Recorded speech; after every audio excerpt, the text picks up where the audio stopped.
I am happy to be here and engaged in this conversation. I look forward. Wonderful, wonderful. How is your day going so far?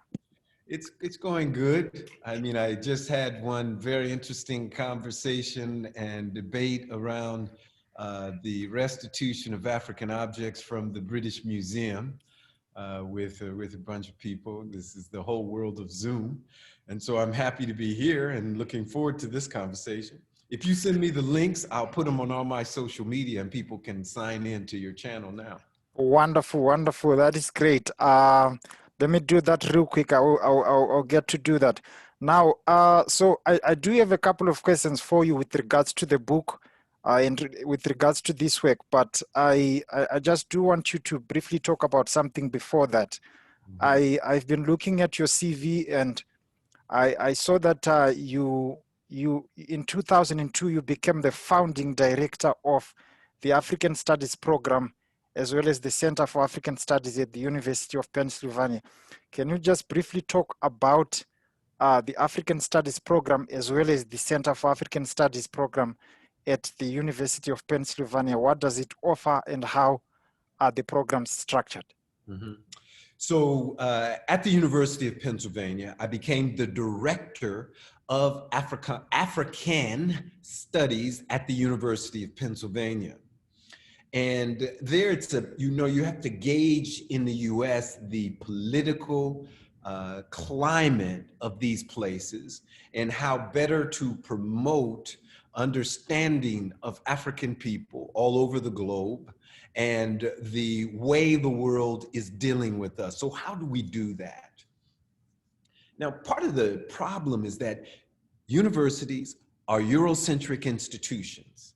They are founded and based on white supremacy and advocating that. So everything is taught around that kind of thematic. And our job is to break this mindset that depends on Hegel and Kant's denial of African history and African agency. We have to break this mindset that Africa has done nothing to contribute to the greatness of society. We have to break this mindset that to understand anything about Africa, that you have to go back in our history in order to do it. I love history. I'm a history person, okay? But to understand history is to understand where we are today. I mean, the Great Wall of Zimbabwe has significance today, not because of what it was yesterday, but because of what we are today. You know, the Sphinx in Egypt doesn't have relevance today because of just what happened with the Sphinx then, but it has relevance today because of how we think about Egypt and Egypt's past. And that's what we have to understand. We are cracking modes of thinking, ways of thinking. I mean, up till this point, political science has been Eurocentric science, okay? It has been the political science of Europe and white people and how they have dealt with others.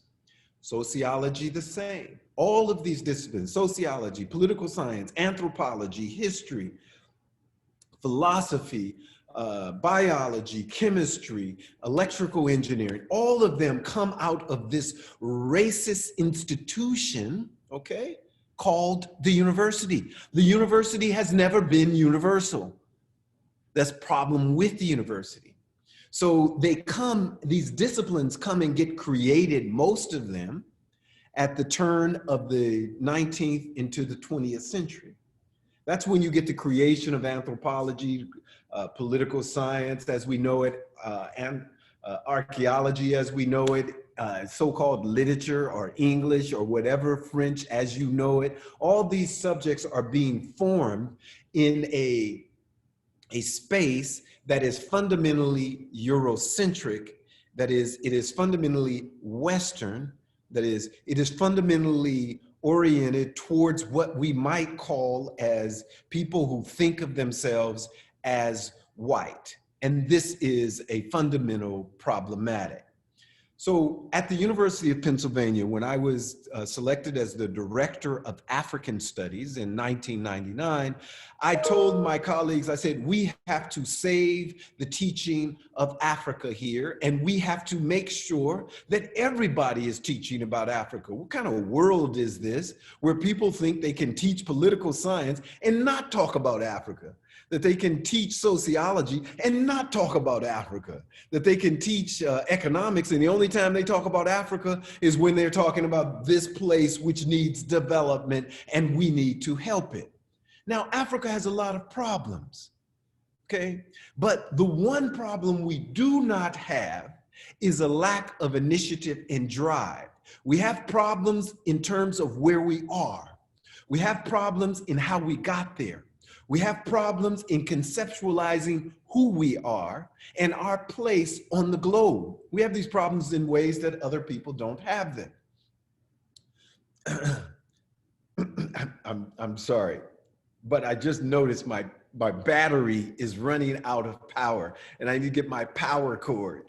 But let me finish this answer to this question though. Okay. So I said that, how do we do that? So since these programs, political science, economics, they had all the professors, and I'm just one guy and a few other people, and we want to impact all of these disciplines. We want to impact the Wharton School. We want to impact the medical school. We want to impact the dental school. We said we need to broaden the scope of African studies, and we need to get our offshoot, African Diaspora Studies, and we need to situate ourselves for the intellectual challenge of the university. And we did that, and we created, to do that, it was a struggle. Because many of the Africanists were like, wait a minute, Tukufu, we can't be talking in the same breath as those African Americans because they're so black, you know, and they talk about race all the time. And I said, it's okay, we talk about that on the African continent too. Maybe y'all ain't been to the places. Exactly. And so you know where I took them? I took them to Zimbabwe. Wow. And after Zimbabwe, we went to Botswana. Okay, and I said, now look around you if you think that we don't have an issue with racism on the African continent. So throw that out of the way. What is the next issue? Why can we not collaborate with these people? They said they had all kinds of issues. And eventually I said, okay, your project is a project of the State Department. I get that. You need to provide area studies for the State Department of the United States. And, you know, if you're in Britain, you're providing it for your State Department. You're in France, you're providing it for your State Department. But ain't nobody thinking about creating these areas of discipline to think about the interests of African people. Exactly. And in that way, I'm thinking of globally African people, right? Those who are not only on the continent of Africa, but those who have been displaced because of the creation of the modern world. I am here. My great-great-grandfather was brought here and enslaved here because of his African space, right? So he becomes part of this global Africa that supports the creation of the global empire that we live in now. And you wouldn't have this global empire if you didn't have that interaction. So that's why we created the Center for Africana Studies, okay? Which has, I mean, most of my research, about 95% of my research is on the African continent. Okay, is either dealing with African demography, dealing with African politics, or dealing with African material culture. And then we have other people whose main area of interest is Brazil.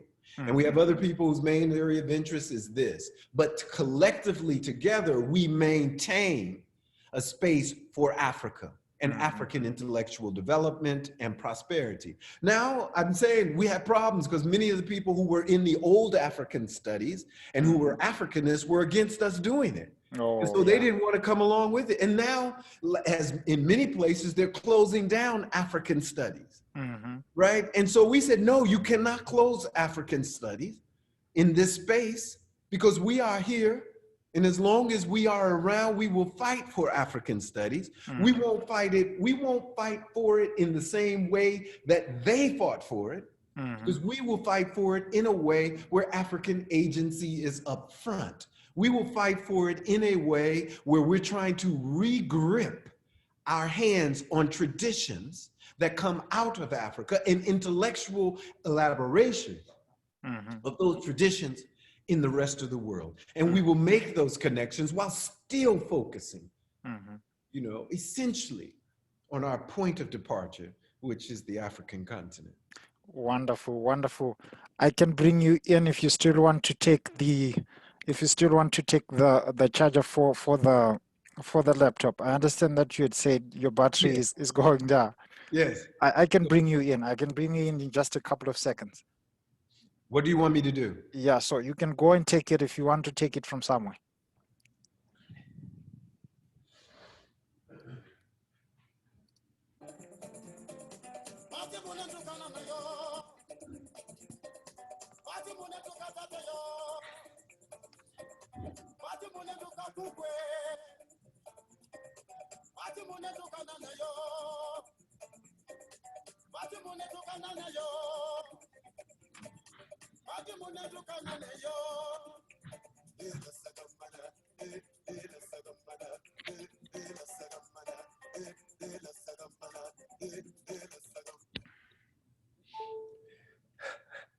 Wonderful. You're on so many Zooms today.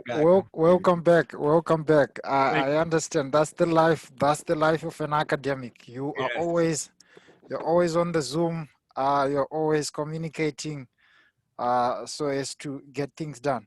So now let's get to the book. Let's get to African independence, how Africa shapes the world. What are the core ideas of this book? Or in other words, what do you consider to be its central argument?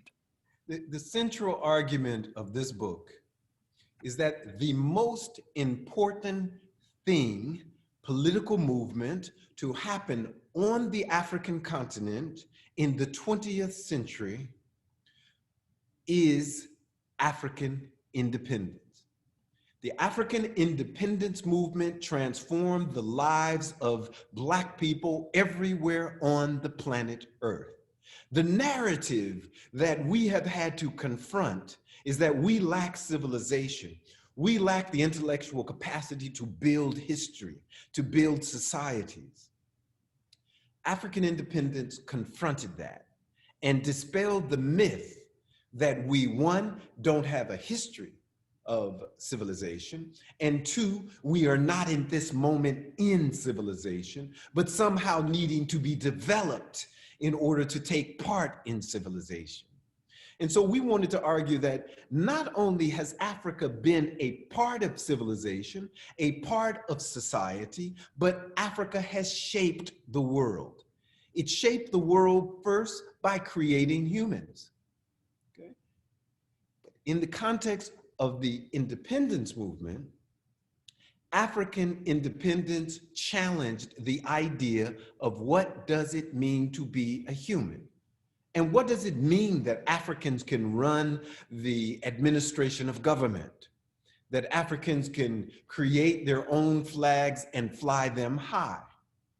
And what we wanted to suggest in this volume is that if you take the major historical events which happened in the 20th century, you will find straight and in the center of those activities, Africa. Why did they fight World War I around Africa? Why did they fight World War II around Africa? Where did they fight the Cold War? Because it wasn't cold in Africa, it was hot in Africa. And where did we go after the big movement for independence in South Africa in 1994? Because so many movements had happened before that, and so many movements have happened after that. So what is this kind of conversation of where African independence raised a question about our place in human society, in human history? And this was a major break. It was a break from Africans simply being those who were oppressed, those who were seeking guidance, those who were given lessons in how to be civilized by the British, by the French, who had invited them to come and help them win World War II as a lesson in democracy. So African independence was a statement, not an event. It was a process that is still in flux and needing to be expanded. But the important thing in this volume was to think of African independence as transforming the way we think about being a human being, because it was a major element in the major historical issues of the 20th century. Great. That's great. That's great, Professor Tukufu Zuberi. What inspired you to write this book, and what was the fundamental inspiration behind these ideas? So I grew up in the United States. I was born here in the United States, and I became politically active in the city I grew up in, which just happens to be the city in which the Black Panther Party was kind of reorganized, formulated, established, and put into works, and that's Oakland, California. And so the Black Panther Party gave me my first test for sickle cell anemia. The Black Panther Party gave me breakfast, free breakfast when I needed it. The Black Panther Party taught me how to draw in coloring books that gave me political education. And so the Black Panther Party politicized my mind. And by that politicization, by the time I arrived at university, I, of course, was engaged in the politics in the university. And at that moment, we were very caught up in we're supporting something called the Patriotic Front. I don't know if you know about that. Of course. You know, of course. And this was our moment, right? So our moment was, we will close this university down because you are not supporting this movement. You know, it's not enough to say you're investing in banks that are doing banks. We said, you cannot be supporting this movement because it is part of this entire blockade of Black expression of freedom and liberty, and we support that. And I got involved in this, and it's not that. We also supported the political liberation of people in Salvador, in El Salvador, in Nicaragua. You understand? We were opposed to these forms of political oppression, and that is how we seasoned our politics. When I became a professor, I had to set out on a course of action to try to engage with my fellow African scholars and intellectuals on the African continent. And I got involved in a project called the African Census Analysis Project. Wonderful. And I saw that right on your CV. Yeah, I think it would be very important if you talk about it a bit. Yes. Yeah. So this project was based on the idea that we needed to have a project in which African scholars were in the front. And the analysis of African scholars was in the front, especially in the area of demography, because demography deals with some certainties, right? And the biggest certainty that demography deals with is the certainty of population, births, deaths, migration. And then as that cycle goes around, people are born, people die, people move. We establish criteria for what we call any nation. So Zimbabwe has a border, right? And that border is a realization of a political idea. Some of that political idea is related to the old policies of Rhodesia and the old policy of Rhodes and his own colonial activities, and the relationship of that to the global world, and the distribution of the resources that were being robbed out of the ground in Zimbabwe and denied the people of, and the people of Zimbabwe were denied the benefit from the wealth created by the circulation of the material reality of their society. So we said, we need to be in the front of the analysis. And at this moment, we built a coalition of African demographers.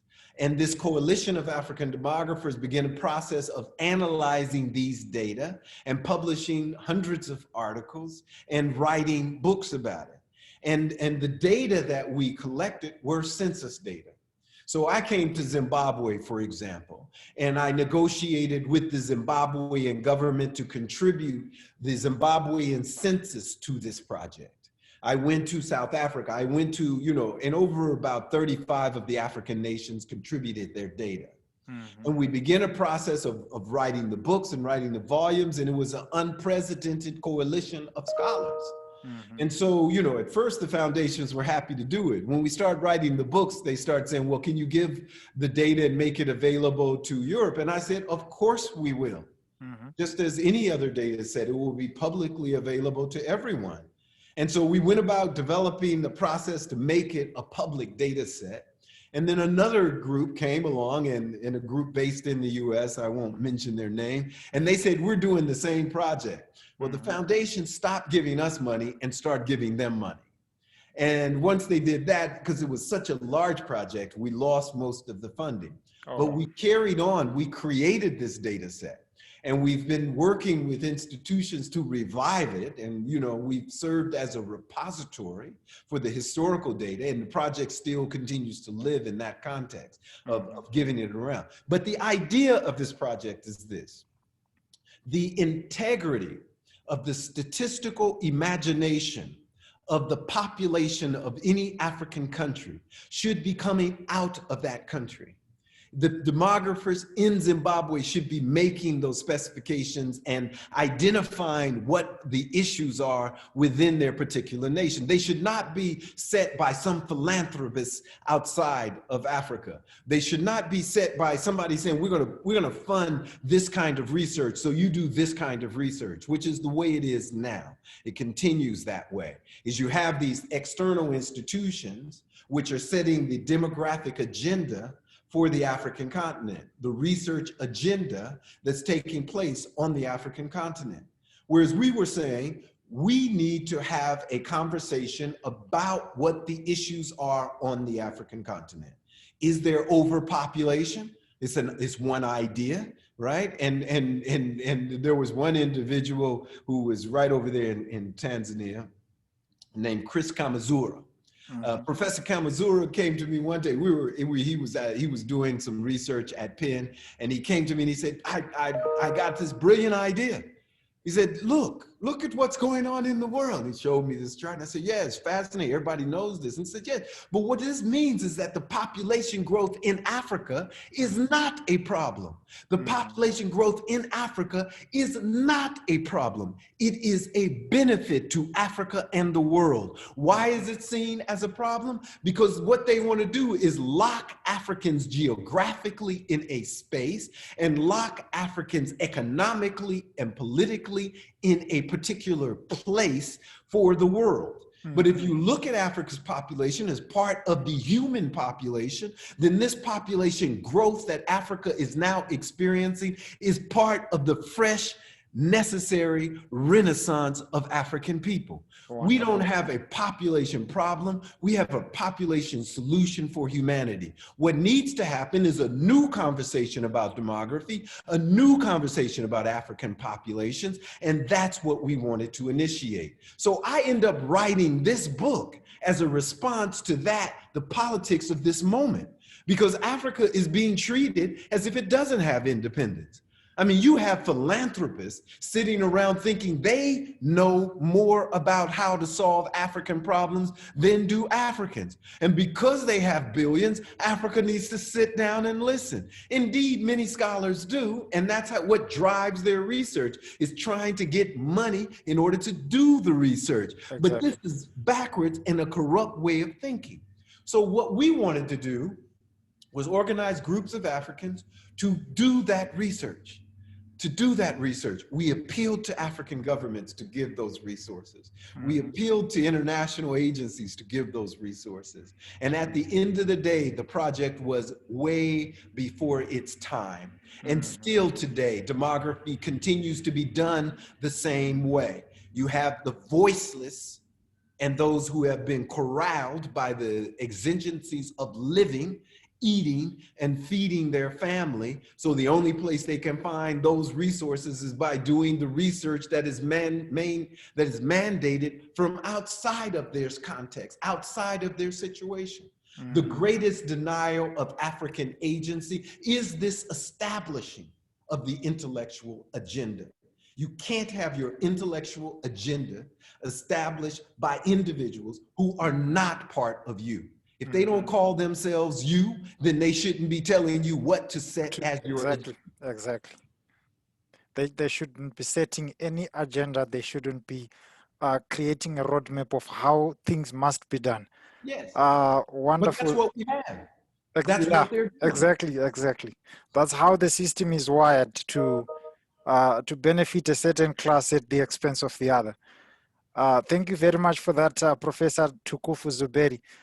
My last question for you. I understand that before you wrote this book, there were quite a number of publications in the field or in the discipline, or if I may say, like works that tried to interpret this African independence, the meaning of it, that political economy of transition from colonialism to independence.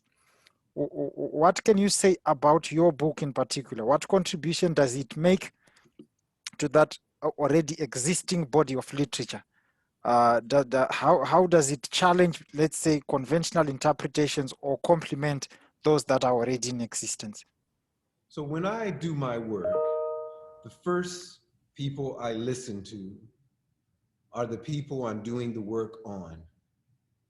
So when I'm doing this book on African independence, the first people I talk to are people who were engaged in the African independence movement. I know there are many scholars who are writing about it, and many of them think they know why these people were doing what they were doing. They think they know how they can call somebody, this person is a dictator, this person is irrelevant, this person made things bad, and they do a long spin on it and never talk to those people. In fact, when I was going around talking to these people, he was like, why are you interviewing these African leaders? And I was like, you interviewed Obama?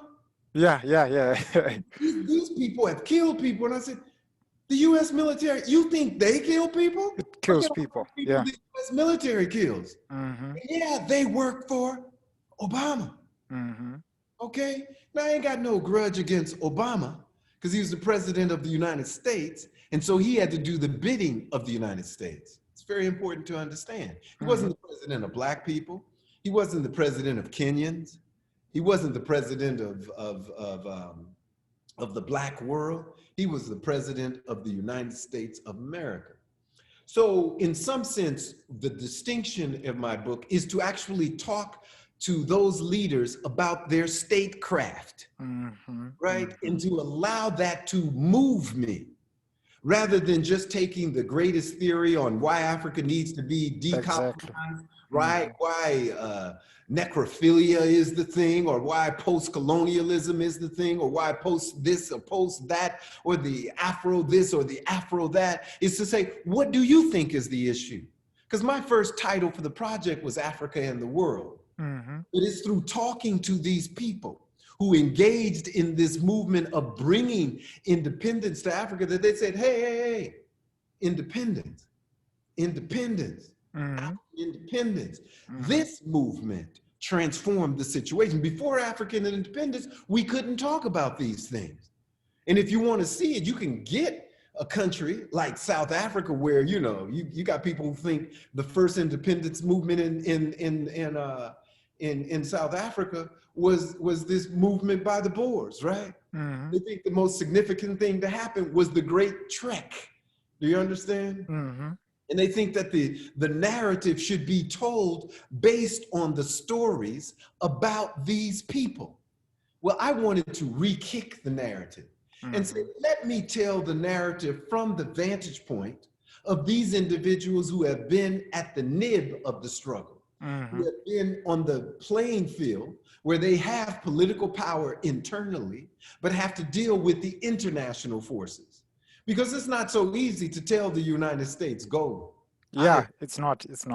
not one simple fact of just saying, well, we're going to take the property and give it back to our people. That does not work easily. And they will make a country suffer for that. They will make it suffer so much that the economy will collapse in on itself, that the politics would collapse in on itself, you know, so that you will note that, I mean, see, there's one point, you got to remember this.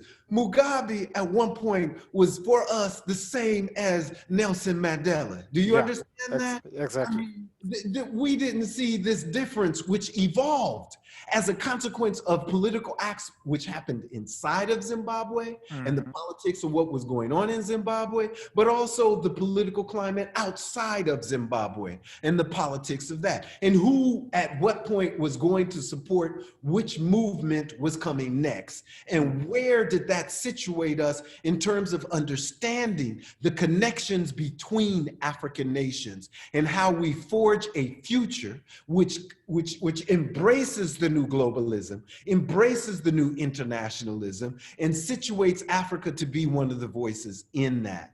So the book tried to take a different perspective by doing that. And by doing that, you know, you run all kinds of risks because there is a manufacturing in intellectual spaces as to what is the real conversation, you know? And so for me, the conversation is always trying to understand African agency. If you sold me a group of Africans enslaved, I guarantee you I can go in there and find out and understand how they fought against that enslavement, even if it don't look like it. You show me an African nation that is colonized, and I will show you a space where Africans are fighting against colonization. You show me a country, and the people are proving this now, right? Yeah. You show me a country where the people don't have democratic rights. You show me a country where the people don't feel that their leaders are representing them. And I will show you a country on the African continent where the people are trying to figure out how to undo that situation. It'll get messy, and it won't be clean, and the people will be dying, and things will be happening, but you can be guaranteed the people are doing that. And why do I say that with such confidence and not giving you a statistic to show that? Is because that is something that comes from the will of the people. It's part of the geist of the people, if you will, the spirit of the people, and the spirit of humanity everywhere. All of our children, and we have spread them all over the planet Earth, is to try to express more freedom, more liberty, more equality. And as we march down that road, it is happening in Africa as well. And it is happening among African people. So for me, African independence, most important thing to happen to Africans in the 20th century, and that's Africans everywhere on planet Earth. It transformed the civil rights movement in this country. It transformed the Black Power movement in Brazil, the Black Power movement in Colombia, the Black Power movement in Peru, the Black Power movements in all the islands, the political unrest in France, the political unrest in Britain. Wonderful. Professor Tukufu Zuberi, thank you very much for this conversation. I'm very excited to have heard you. This is the platform where I get to sit with established academics to discuss their outstanding publications, in particular to discuss issues affecting the continent in particular. I had to be specific about this. Issues affecting the continent, issues affecting Zimbabwe in particular, and many other countries where there are outstanding activities happening there. I greatly appreciate you for joining me on this conversation. I would like to invite you to like and follow the conversation with Anotida Chikumbu Book TV on Facebook, and to subscribe to the channel on YouTube. I'm going to share you the links as I promised you, so that you can as well share them with the rest of your audience. Thank you very much for joining me, and have a good day. Thank you very much, and it was my pleasure. Wonderful.